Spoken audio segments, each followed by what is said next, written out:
இப்ப அதிமுகவும், பிஜேபியும் என்ன நினைக்கிறாங்க அப்படின்னா, விஜய வந்து ஒரு கொலைகேஸ்ல மாட்டி விட்டாங்க. விஜய் வந்து சதித்திட்டத்தின் மூலமாக அவங்களுடைய கையாள்களான ஆதவ அர்ஜுனா, புஷி ஆனந்த வைத்து ஒரு செயற்கையான கூட்டத்த உருவாக்கி, அந்த கூட்டத்தில தள்ளுமுள்ளு ஏற்படுத்தி 41 பேர் உயிர் பலியாக காரணமாக இருந்து கொலைகேஸ்ல மாட்டி விட்டு, அந்த கொலைகேசுக்கு உன்னைய காப்பாத்தணும்னா நீங்க என்கிட்ட தான் வந்தாகணுன்ற நிலைமையில, விஜய் இன்னைக்கு கொண்டாந்து நடுத்தெருவுல இழுத்து முட்டு சந்துக்கு கொண்டாந்து நிறுத்திட்டாங்க. அப்ப இது இது வாதத்துக்காக பேசுறீங்களா? வாதத்துல உண்மைதாங்க சொல்றேன். நீங்க என்ன என்ன இன்னைக்கு இல்ல இப்ப தாவேக்காவே இப்ப விஜய் சொல்றாரு இல்லையா? கரூர்ல மட்டும் ஏன் நடக்குது? உண்மை என்னன்னு தெரிய வரும்னு ஒரு அரசியல் ரீதியான பேச்ச பேசுறாரு. ஆனா நீதிமன்றத்துல அவங்க தரப்பே போயிட்டு இது ஒரு விபத்து தான். இதுக்கு நாங்க எப்படி காரணமாக முடியும்னு கேட்குறாங்க. இதிலே இப்ப அதுல ஒரு இரட்டை நிலைப்பாடு இருக்கு. இப்ப நீங்க சொல்றது வந்து பாஜக சதி அப்படின்னு சொல்றது இருக்குல்ல.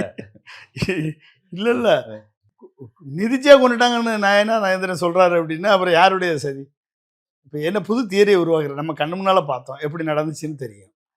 நீங்க வந்து செந்தில் பாலாஜி ஆட்கள் தான் வந்து செருப்பை கொண்டு எரிஞ்சாங்க, கத்தியை வச்சு வீசினாங்க, குத்துனாங்க, இது பண்ணாங்க. ஒருத்தனும் கத்தியை வச்சு வீசி செத்ததா ஒருத்தனுக்கும் கத்தி காயம்பட்டு அட்மிட் ஆனதா எந்த ரிப்போர்ட்டும் இல்ல.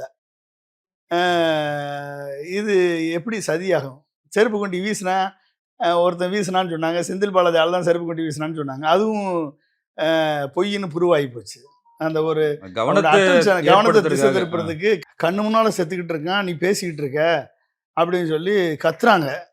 ஒருத்தன் மருகையான்றான், செத்துட்டான்றான், கையை தலையில் அடிக்கிறான், சொல்லி பார்க்குறான், கேட்கல அப்படின்றப்ப செருப்பு கொண்டு எரிஞ்சு அது அட்டென்ஷனை திசை திருப்புறாங்க. வாட்டர் பாட்டிலை தூக்கி எறிஞ்ச பிறகு தான் அப்புறமேல அவர் திரும்பி வாட்டர் பாட்டிலை தூக்கி போடுறாரு இங்கே. ஏ அப்போ கண்ணு முன்னால் ஒருத்தரை பிணமாக தூக்கிட்டு போகிறாங்க, அவர் கண்ணு முன்னாலே தூக்கிட்டு போகிறாங்க. கண்ணு முன்னால் போலீஸ் போய் அவங்கள கூட்டத்தை விலக்கி கீழே விடுத்து மிதிபத்து செத்தவங்கள தூக்கிட்டு ஆம்புலன்ஸ் கொண்டு போய் சேர்த்துக்கிட்டு இருக்காங்க. இது எல்லாம் நடக்குது. நேற்று கூட ஒரு வீடியோ வந்திருக்கு. இத்தனையும் கண்ணு முன்னால் நடந்திருக்கு.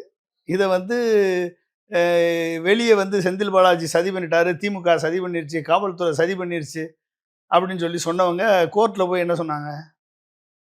கோர்ட்டில் போய் மாற்றி சொல்கிறாங்க, விபத்துன்றாங்க. அப்போ இப்படிப்பட்ட ஒரு விபத்தை உருவாக்குறதுக்கு காரணமாக இருந்தது யாரு?